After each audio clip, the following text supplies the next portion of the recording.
minha proposta de sumário é essa, né? A introdução, o Fabrício, ele já fez, né? Falando ali sobre o final do livro de João e o nosso início do livro de Hebreus. Então, como introdução, só queria destacar o seguinte: há uma continuidade, né? O Evangelho de João, ele é feito, né? O João, ele bota ali para que nós soubéssemos que Jesus, ele é o Cristo, né? E agora o autor, ali, a Epístola aos Hebreus, ele vai discorrer sobre a superioridade de Cristo em relação a tudo que o judeu ele conhecia, né? Ele vai batendo detalhe por detalhe, né? Vai fazendo essa conexão, né? Então há uma ligação lógica entre o Evangelho de João, né? O objetivo de João ao escrever o Evangelho e o objetivo do autor da Epístola aos Hebreus, né? Ao escrever também essa epístola.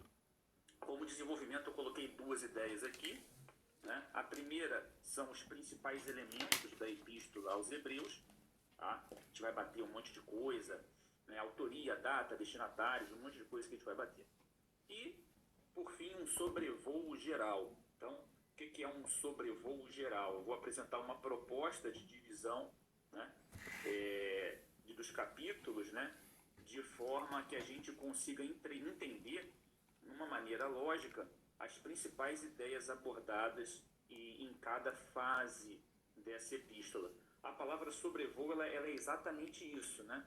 Sobrevoo você vê de cima, você não vê com muitos detalhes. Então, à medida que a gente for evoluindo no estudo aos Hebreus, né, cada pessoa que estiver encarregada de fazer o estudo daquele capítulo, né, vai fazer ali uma aterrissagem, vai aterrissar basicamente sobre um capítulo, sobre um conjunto de versículos e vai pormenorizar o que eu só vou falar agora a título de introdução, como um sobrevoo geral. E por fim, a conclusão, que são os nossos debates, que já é mais do que característico. Bom, vamos lá. Os principais elementos da epístola aos Hebreus. Destinatários, né? Por que nós chamamos ela de epístola aos Hebreus? Em algum momento se diz que ela foi escrita aos Hebreus? Não. Isso é uma dedução nossa, tá? Existem duas correntes majoritárias, né, que tratam sobre os destinatários, né? A quem essa epístola ela foi dirigida, né, quando escrita pelo seu autor. Então, quais são essas correntes? Primeiro, né, ela era uma comunidade de cristãos judeus, tá? Então, é importante a gente entender que ela se torna... o destinatário era uma comunidade, não era uma única pessoa, era uma comunidade. Tanto que existe até uma advertência no capítulo 10, né, que o autor fala assim: e não vos deixeis de vos reunir como igreja, ou seja, para que aquela comunidade não perdesse os laços fraternais, né? Então, comunidade de quê? Cristãos judeus tentados a voltar à segurança socio-religiosa do judaísmo rabínico. Como isso? Retornando às práticas da sinagoga, nesse triplex aí, né? Altar, sacerdote, sacrifício, né? Então, a primeira ideia é essa, né? Que essa carta tenha sido escrita, essa epístola tenha sido escrita a cristãos de origem judaica, que após um período, né, inicial de fervor, de ter abraçado a fé, né, seja por motivos de perseguição, né, ou por motivos de, pode ser que está acreditando que estava muito demorada a volta de Cristo, o motivo que quer não se sabe, mas eles estavam começando a perder o ímpeto, né, a segurança, a confiança no cristianismo, na esperança da fé cristã, e voltando àquela falsa segurança, né, do sistema levítico, né, onde existia o altar, existia o sacerdote, os sacrifícios, né, e acreditava-se, né, que era o suficiente para que a pessoa ela tivesse kit, né, no seu relacionamento com Deus. Então, a volta à tentativa de segurança. Tá? Então, esse é um provável destinatário. Um outro que foi levantado ao longo do tempo, comunidade de cristãos gentios, né, que estão tentados para uma forma judaica ou judaizante de cristianismo, que de fato é cristianismo, né, adotando práticas do templo. Isso, meus irmãos, é coisa que acontece até no dia de hoje. Tá? Talvez pela falta de conhecimento, né, do que era o antigo pacto, a gente vê hoje em dia comunidades, né, religiosas evangélicas que tentam voltar muito aos símbolos judaicos, adotam festas, começam a traduzir muito aquilo do judaísmo para dentro do cristianismo. Tá? Isso daí não é adequado, porque nós estamos em outro tempo, né?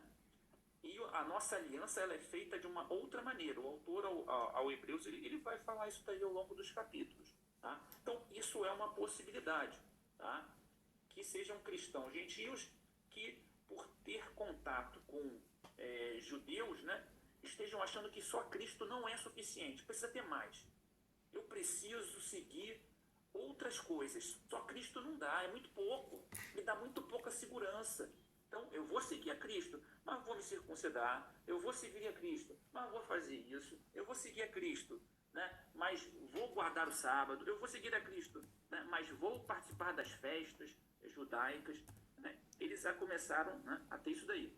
Particularmente, embora não sejam as duas hipóteses, a primeira ideia é mais coerente com o contexto geral e, por sua vez, majoritária. Né? É muito difícil a gente ver uma pessoa, né, ela voltar para algo que ela não vivenciou com profundidade.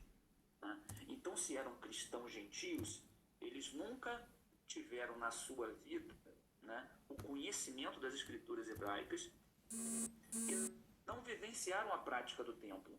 Então, é mais difícil aceitar que uma pessoa que não teve na sua formação sociocultural, né, aquela questão de observar as práticas do sistema levítico, ela ser motivada a aderir àquilo, né, do que pensar que é uma pessoa que sempre viveu aquilo, né, à luz de perseguições, à luz de falta de entendimento, né, possa querer se voltar a uma segurança que ela tinha, uma segurança infundada.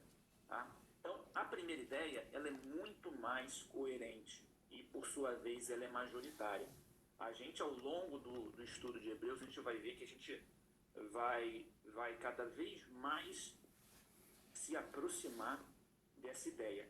Aí, por isso, né, que a tradição atribuiu o nome aos hebreus, né, porque você lendo, você vê que o autor está escrevendo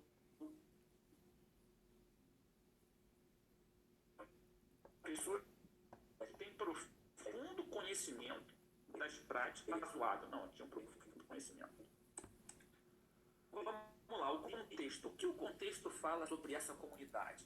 Essa carta queria transmitir o quê? O que estava vivenciando? Quais eram os óbices? Quais eram os problemas? Né? Para que ela foi escrita? Então, o contexto, né, fala que essa comunidade, ou seja, aquilo que a gente lê em toda a epístola, fala que essa comunidade, para quem foi escrita essa epístola, ela tinha sido alcançada pela pregação apostólica. Tá? Quem tiver com a Bíblia pode até ir pegando aí. Eu vou ler só alguns versículos, né, para que a gente possa fazer o sobrevoo. Capítulo 2, 3 e 4 deixa isso bem claro. Como escaparemos se negligenciarmos tão grande salvação? Essa salvação, primeiramente anunciada pelo Senhor, foi-nos confirmada pelos que a ouviram. Ou seja, essa salvação chegou até essa comunidade, né, após tendo anunciada pelo Senhor de uma forma mais abrangente, chegou neles através daqueles que a ouviram, né, ou seja, a pregação ali apostólica, né. Deus também deu testemunho dela por meio de sinais, maravilhas, diversos milagres, dons do Espírito Santo, distribuídos de acordo com a sua vontade. Tá? Então, essa comunidade ela foi alcançada pela pregação apostólica, uma pregação verdadeira. Essa comunidade ela tinha começado bem, sendo crente por algum tempo. Eu botei esse crente em aspas porque é estranho falar sendo crente por algum tempo, né? Mas é o que dá a se entender. Eu tinha começado a caminhada bem, tinha começado com ímpeto, com vontade, mas, né, é nítido que algo deu uma nesse ímpeto inicial. O 5:12 vai dizer o seguinte: embora a esta altura já devessem ser mestres, ou seja, tinham começado bem, né? Estavam progredindo. Espera-se que a pessoa, né, ela continua a se aperfeiçoar pela obra do Espírito Santo e pelo próprio interesse, né, dedicação, né, individual de cada cristão. Tá? Embora a esta altura já devesse ser mestre, precisamos de alguém que ensine a vocês novamente os princípios elementares da palavra. Estão precisando de leite e não de alimento sólido. Ou seja, tinha começado bem, mas algo tinha acontecido, né, que impedia que eles se desenvolvessem, né? Por isso, no mesmo sentido desse texto, eles eram crentes, né, imaturos, né, precisavam voltar ao leite, né, aquela semelhança com a criança, precisavam de alimento que é mais fácil, não podiam ainda ter alimento sólido que é necessário deglutir, não, precisavam de leite. Foram perseguidos, então essa pode ser uma das causas que refriou um pouco o ímpeto, né? Isso está lá em 10:32, que foram perseguidos, né? Lembrem-se dos primeiros dias, depois que vocês foram iluminados, quando suportaram muita luta e muito sofrimento, né? Então o autor ele remete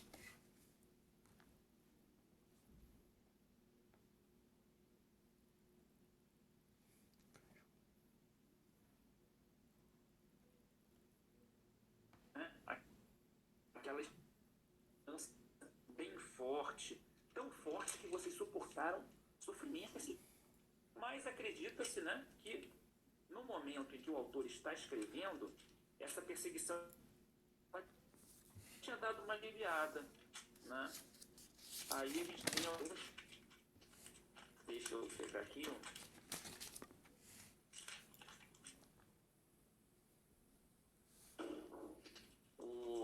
o 13:1 ele fala: seja constante amor fraternal, ou seja, que eles continuassem, né, a viver de uma forma no qual o amor fosse demonstrado, ou seja, que eles tinham capacidade de viver aquilo, né? Não era impedido, eles podiam viver. Então a gente acredita que a perseguição ela deu uma diminuída, senão eles não teriam a capacidade de viver no amor, né? Eles teriam uma certa dificuldade de estarem juntos.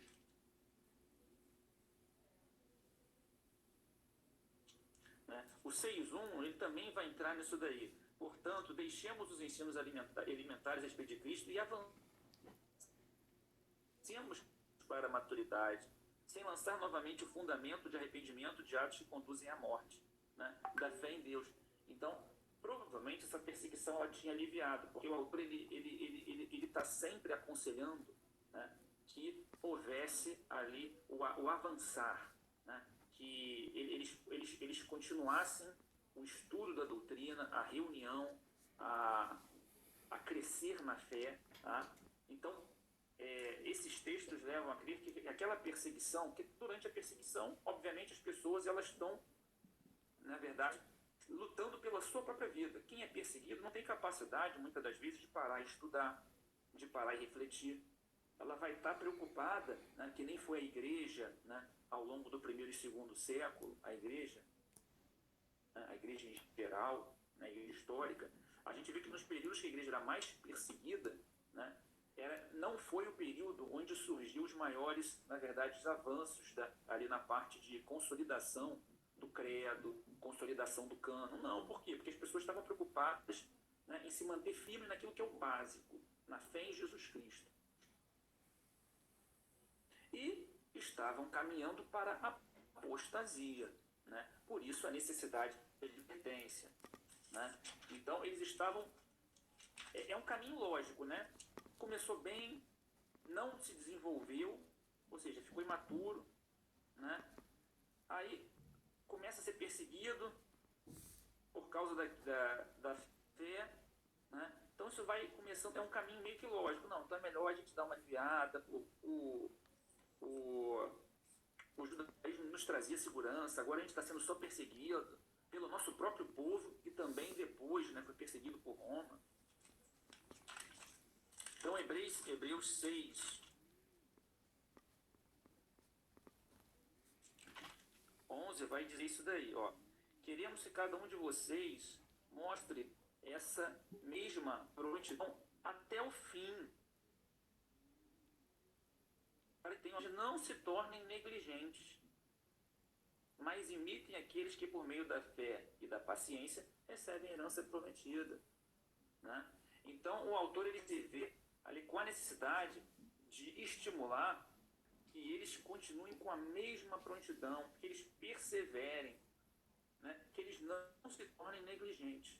Ou seja, o autor ele conseguia identificar que a tendência lógica é que aquela comunidade ela iria parar na apostasia, ou seja, na renúncia à fé. O local de escrita, tá? Então, também não existe um consenso, mas provavelmente acredita-se que foi escrito em Roma, né? Porque no versículo 13 e 24 está lá, né? Dizendo, o autor dizendo...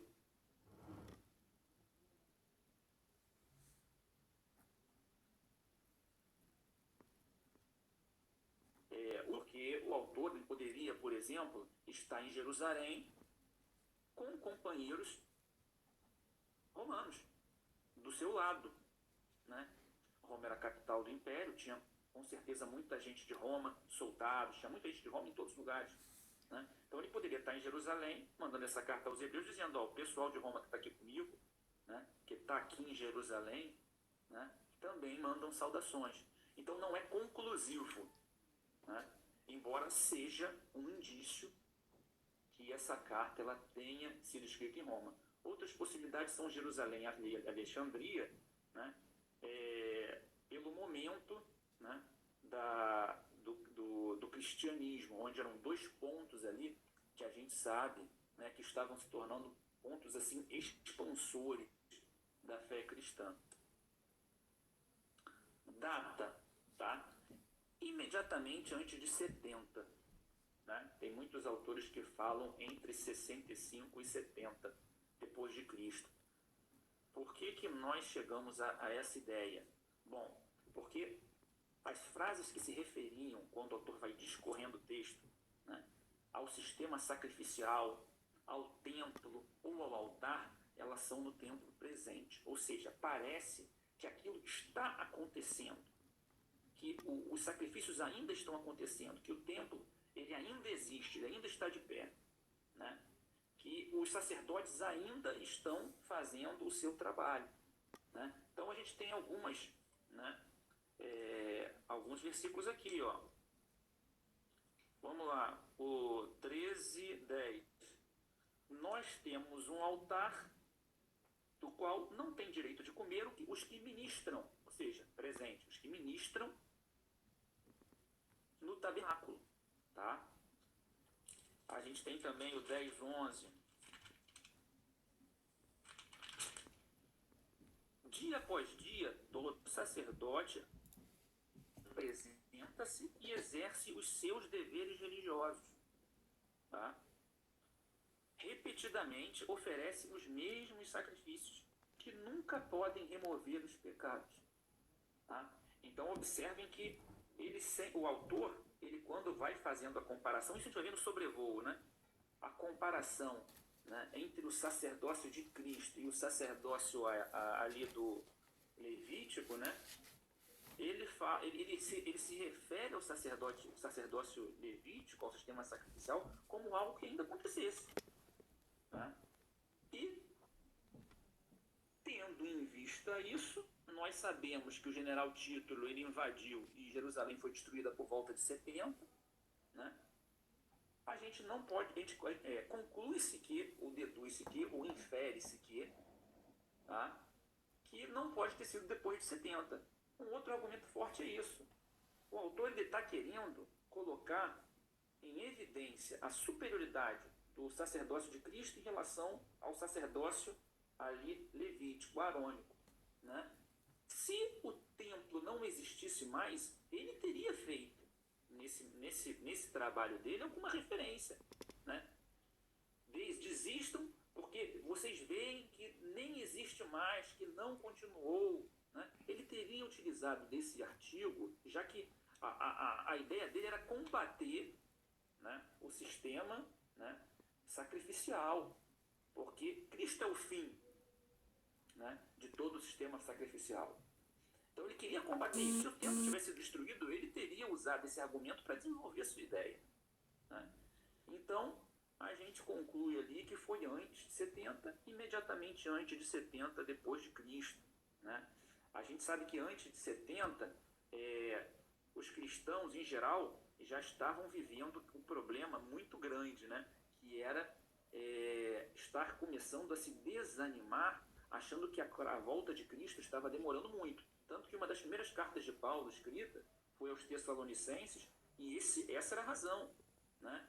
Para que eles não se desanimassem, né? Porque as pessoas estavam começando a falecer e os cristãos estavam se perguntando: e aí? O meu irmão faleceu antes da volta de Cristo. O que vai acontecer com ele? Será que ele perdeu a esperança? Aí Paulo vai falar: não, de modo algum, né? Mas era algo que estava, né, passando na cabeça das pessoas, tá? Então, isso passava na cabeça dos cristãos daquela época. O estilo literário, vamos lá. Essa carta possui um estilo literário singular. E ela é bem diferenciada, né? Por quê? Embora ela tenha o nome de epístola, né, ela não segue ali de início a fim as características de uma epístola, de uma carta, que é a introdução, com uma saudação, né, um corpo, né, ali com uma tratativa, né, então, e uma conclusão também com uma outra saudação, com recomendações. Então, ela não segue isso daí.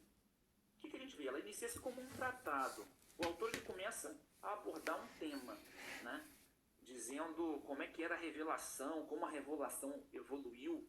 Então ele entra tratando de um argumento, né, que é fazer a revelação chegar a Cristo e dizer que Deus nos fala a respeito através de Cristo. Depois, ao longo dos capítulos, ela se desenvolve como uma homilia, uma espécie de sermão, em que o autor ele até fala, ele usa o nós, né, ou seja, ele faz a mensagem passar por ele antes de chegar ali nos destinatários. Mas nós não podemos fazer isso, né? Ele faz passar por ele, então parece uma homilia, parece um sermão. Termina assim como uma carta, né? Os da Itália vos saúdam, né? Graça e paz. Então termina assim como uma carta. Então a gente fala ali que ela possui um estilo literário singular, porque ela inicia-se como um tratado, desenvolve-se como uma homilia e se finaliza como uma carta, né? Ela tem uma característica única comparada aos outros textos cristãos. Quando a gente vê o Evangelho, a gente vê que o estilo é perícope, né? O jeito de ir explicando o Evangelho. As cartas é o estilo literário, né? A gente vê as cartas, né? E aqui tem um estilo literário um pouco diferenciado. Uma característica interessante é o escrito grego mais polido no Novo Testamento, ou seja, aquele escrito, né, com a maior riqueza do idioma grego, mais polido até mesmo que os escritos de Lucas. Lucas era gentil, né? Então é como se o autor ele escreveu um texto hoje, por exemplo, como se eu escrevesse um texto em inglês, que não é minha língua mãe, né? Minha língua mãe obviamente é o português.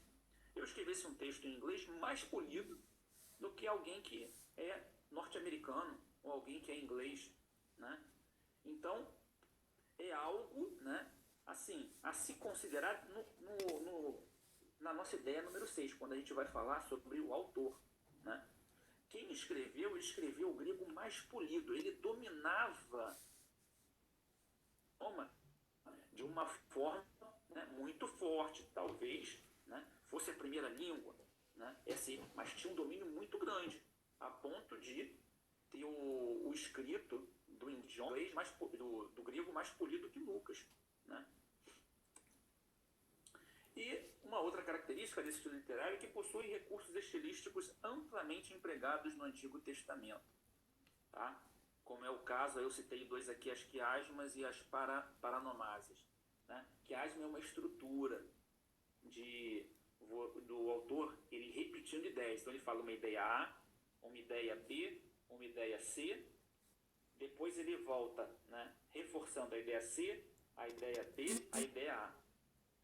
Né? Quando a gente lê, principalmente Isaías, a gente vê que ele faz muito isso.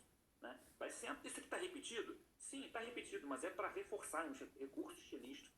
Né? Ou A, ideia B, depois ideia B e ideia A. Né? Com um jogo de duas ideias, fazendo A e B, depois B e A. Tá? Ou a paranomásia, ou seja, era um recurso que já era utilizado no hebraico. Pegar em palavras de sons, sonorização parecida e colocar juntas, de forma que a ideia ela fica reforçada. Né? A gente tem a tendência a gravar aquilo que rima. Né? A gente vê em canções, em ditados, aquilo que rima, a gente tem uma facilidade maior para gravar. Paranomásia era isso, utilizar de palavras com os mesmos sons para que aquela mensagem ela se tornasse uma mensagem forte. Né? Isso é importante a gente analisar também, embora tenha sido escrito em grego, né, a epístola aos Hebreus, tá? Quem escreveu, ele conhecia muito esse processo, né, no qual o povo, né, hebraico, ele escreveu o Antigo Testamento, esses recursos utilizados, né, que às vezes só quem consegue entender é quem lê na língua original, né, porque consegue ver a sonorização parecida. Tá? Esse é um dos motivos, né, só fazendo uma aspas aqui, que o árabe ele não permite que o Alcorão ele seja traduzido. Né? A pessoa tem que aprender o árabe para ler o Alcorão, porque eles acreditam que se perde muito em tradução. Né? Tudo tem seus prós e seus contras. Né? Mas o que a gente observa? Há sim um conhecimento muito forte do hebraico, dos textos bíblicos, né? Tanto é que ele reproduz no seu grego esses mesmos recursos estilísticos. Agora é um ponto conturbado, né? Mas a gente tem que chegar nele, autor. Bom, não se sabe, a gente sabe disso, né? Quem foi o autor. Mas a gente tem algumas ideias. Então, a tradição romana, né, no início ali da história da igreja, ela dizia que não sabia quem foi, mas ela negava, refutava que tinha sido Paulo. Né? Por que refutava que tinha sido Paulo? Porque se tinha muito material de Paulo. Paulo escreveu muita coisa. Paulo escreveu muitas cartas. Então, essa epístola, ela é diferente, né, em termos de literatura, de modo de escrever, de redação, né, em termos de uso linguístico, né, o grego refinado, que não era o grego refinado, não era o grego que o Paulo usava, não era tão refinado assim nas suas cartas. Né? Então, por algumas ideias assim, a tradição romana negava a autoria de Paulo. Dizia, não sei quem foi, mas não foi Paulo. A tradição norte-africana, então, são três tradições muito fortes ao longo ali no início da história da igreja. Né? A igreja ela cresceu muito em Roma, depois cresceu muito no Oriente e cresceu muito no norte da África. Né? E a gente vê isso daí que as tradições elas eram diferentes. Né? Então, ela propunha a tradição ali norte-africana Barnabé, que faz sentido, por quê? Porque Barnabé era levita, então, né, desse modo ele conheceria profundamente todo, né, o ritual sacrificial, né, e ele era de Chipre, ou seja, né, ele era natural de uma região, tá, em que se falava o grego. O grego era a primeira língua. Né? Então justificaria esse primor no texto grego. Então a tradição norte-africana sempre propôs Barnabé. E a tradição alexandrina do Oriente propõe Paulo, né? E essa tradição ela prevaleceu na igreja, né, desde o quinto século até a Reforma. Na Reforma, até Lutero. Lutero, né, ele discordava de que tinha sido Paulo, né? Ele foi o primeiro a propor que tinha sido Apolo, né? Então, como Lutero tinha essa ideia que tinha sido Apolo, ele chegou a essa conclusão a respeito, né, do estudo, né, principalmente do livro de Atos, né, e das cartas paulinas, onde Paulo fala que Apolo ele tinha um dom do oratório, ele falava muito bem, ele era muito convincente em seus argumentos, né? Então prevaleceu essa na igreja. Ao longo do tempo surgiram outros, Apolo, Lucas, né, Clemente. Clemente é interessante porque Clemente, ele na carta que ele escreveu aos Coríntios, né, ele reproduz muito do que tem na Epístola aos Hebreus, né? Ou seja, não deve ter sido ele, porque ele reproduz muito daquilo que está escrito na Epístola aos Hebreus, né? Com certeza tem muito estudioso que fala que ele não era o autor primário, né? Ou seja, as ideias não eram dele. Do modo que ele escreveu, observava-se que ele estava retransmitindo, né? Quem estuda muito essa parte de redação consegue identificar quem é o autor primário e quem é um autor secundário, né? Então, Clemente escreve muito aos Coríntios baseado no texto que tem ali na carta na Epístola aos Hebreus. Silvano, Filipe, Priscila, esposa de Áquila, né? Até o pastor João falou que pode ter sido Nicodemo, pode ter sido, né? Mas foram surgindo outros, né, ao longo dos tempos. Agora, o fato da tradição alexandrina ter ganho força no Ocidente levou o posicionamento da epístola no cânon, o que existe hoje na nossa Bíblia, ao término dos escritos paulinos, tá? E a aceitação como escritura inspirada. Então, independente das tradições, conforme eu falei, Clemente, né, de Roma, ele usava muito essa carta, essa epístola aos Hebreus, quando ele escreveu aos Coríntios, né? Então todos, na verdade, era reconhecido unanimamente entre as comunidades cristãs esse texto como um texto inspirado, embora nós não saibamos, né, quem escreveu, para quem ele foi escrito. Lembra, né, o nosso nome Hebreus é uma dedução nossa, tá? Mas a argumentação, né, que existe nessa epístola aos Hebreus, ela tem muita argumentação nova, né, e que se adequa muito ao Antigo Testamento, que faz a transição, né? Esse é um livro que o pastor costumava falar isso. Esse é um livro que faz a transição do Antigo para o Novo Testamento, né? Ninguém consegue sair do Antigo, entrar no Novo Testamento sem ler a Epístola aos Hebreus, tá? A posição dela, ao final dos escritos paulinos, mostra essa tendência, né, de se dizer que, se não foi Paulo que escreveu, foi alguém que estava muito próximo com ele. E isso eu acho que é uma opinião bem coerente, né? Se não foi Paulo, foi alguém que conviveu com, né, ou que ouviu muito, leu muito, né? Na verdade, ouviu, né, muito daquilo que Paulo falava. E a ideia principal é essa: o autor humano de fato é um mistério, mas a inspiração é divina. Isso não há dúvida. Quem lê, né, consegue identificar a inspiração na qual o autor ele escreveu, né? Muito consistente, muito coerente com o Antigo Testamento e com a mensagem cristã, né? Finalidade, vamos lá. Coloquei no primeiro slide, mostrar a superioridade de Jesus. E ele vai falando isso razão por razão, motivo por motivo, ao longo dos capítulos, né? Essa para mim é a finalidade principal. Mas eu consigo, lendo o texto, né, pegar duas deduzidas, né, que se encaixam nessa daí.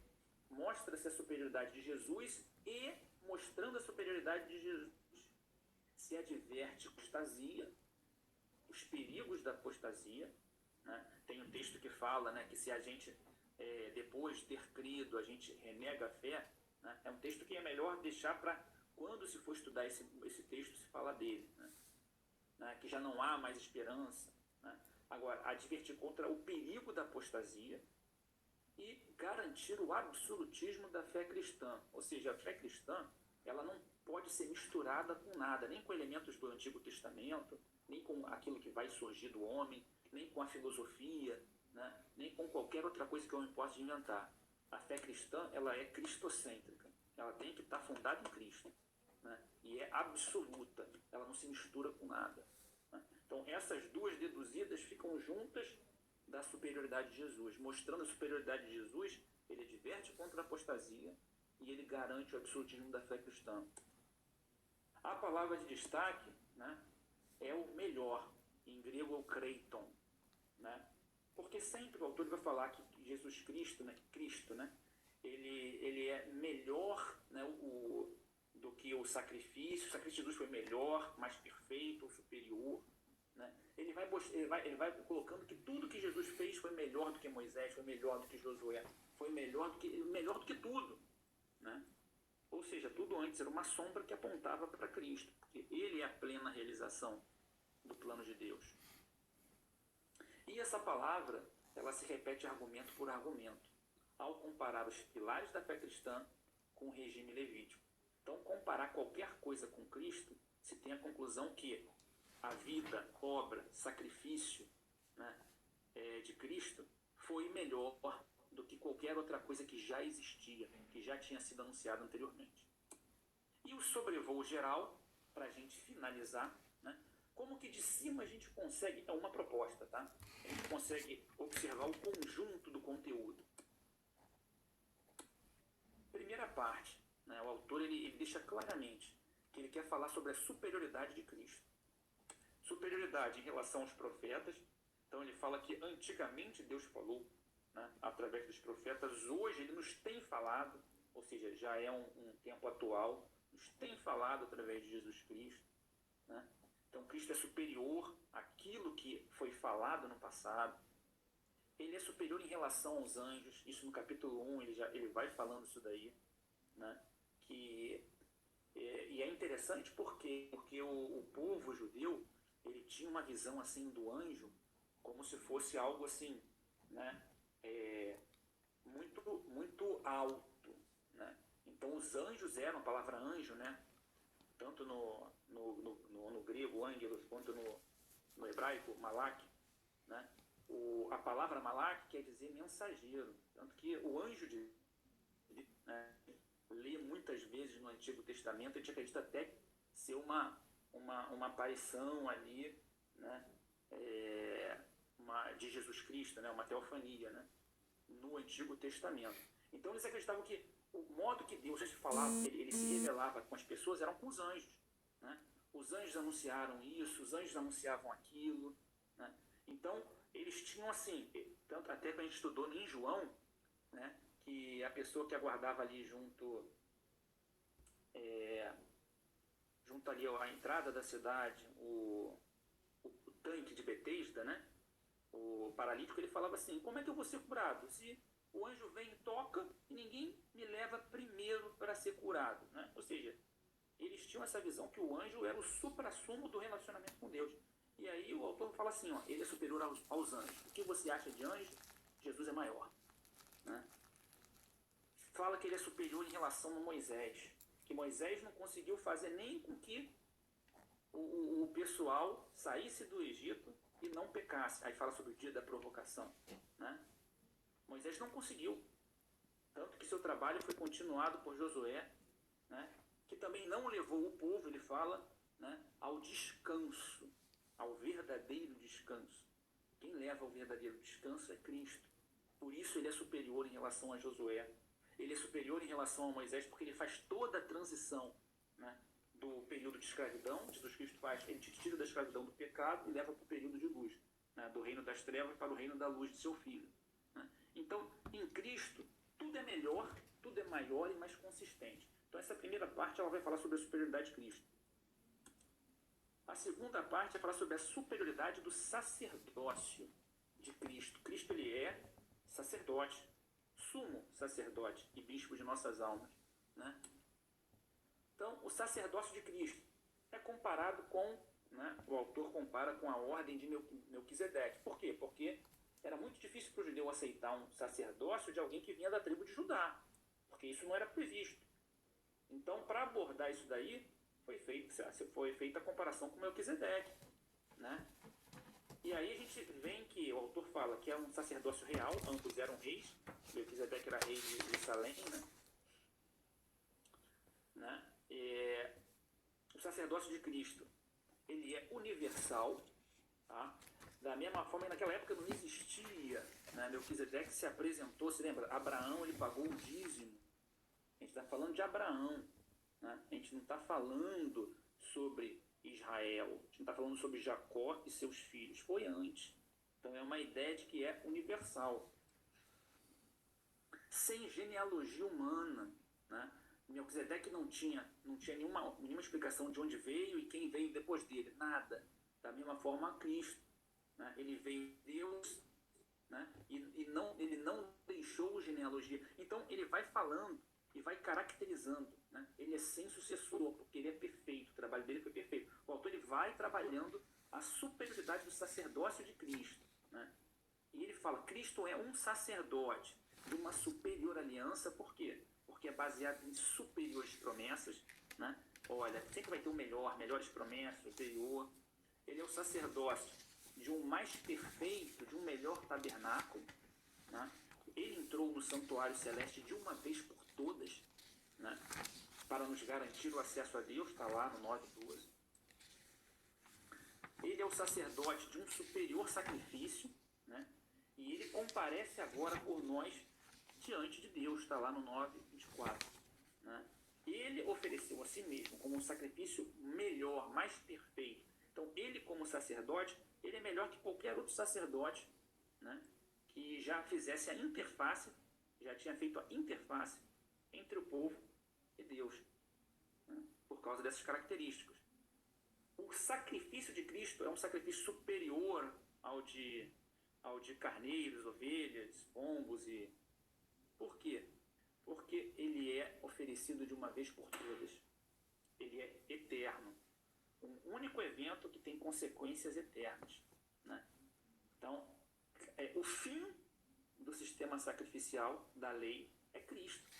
Em Cristo, tudo apontou para Cristo e Cristo fez o sacrifício, né? A Bíblia nos fala que antes Deus tolerava e que sem derramamento de sangue não há remissão de pecados. Antes ele tolerava. Em Cristo nós temos justificação. E depois, na parte 3, ele vai falar sobre a superioridade da vida em Cristo. Essa é a última parte, já estou finalizando, né? Então, depois que se encontra e se conhece verdadeiramente em Cristo, nós temos uma vida de fé operante. E aí ele fala sobre a galeria dos heróis da fé. Tantas pessoas que viveram na fé, baseado em exemplos do Antigo Testamento. Pessoas que, pela promessa, olharam para Cristo. Não conheceram a Cristo, mas olharam para Cristo pela promessa, né? O autor vai dizendo isso daí, né?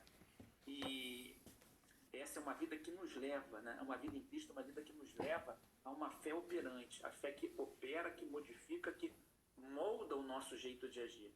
Sendo assim, né, a nossa vida em Cristo, nós temos que correr a corrida que a nós é proposta, desembaraçando, tirando todo o peso do pecado que nos assedia, né?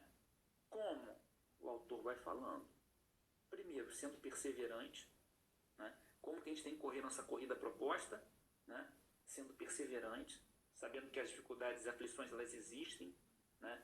Que o sol nasce para judeus, né? E para justos e para ímpios, né? Jesus ele fala da casa edificada na rocha e na areia, né? Em ambas bateu o vento, a tempestade, bateu tudo, tanto na rocha quanto estava na areia. A diferença é que aquela que estava firmada na rocha, né, aquela que perseverou, ela se manteve. Mas a tempestade, o vento, veio para ambas. Suportando a disciplina, durante a nossa caminhada vamos precisar de orientação, puxada de orelha. E Deus nos disciplina, o autor vai falar, porque nos ama. Então, uma disciplina, uma face, uma menção do amor de Deus. Seguindo a paz e a santificação, né? Nós temos que procurar nos santificar, colocando em primeiro lugar nosso processo de parecer mais com Cristo, né, de ser mais igual a Cristo.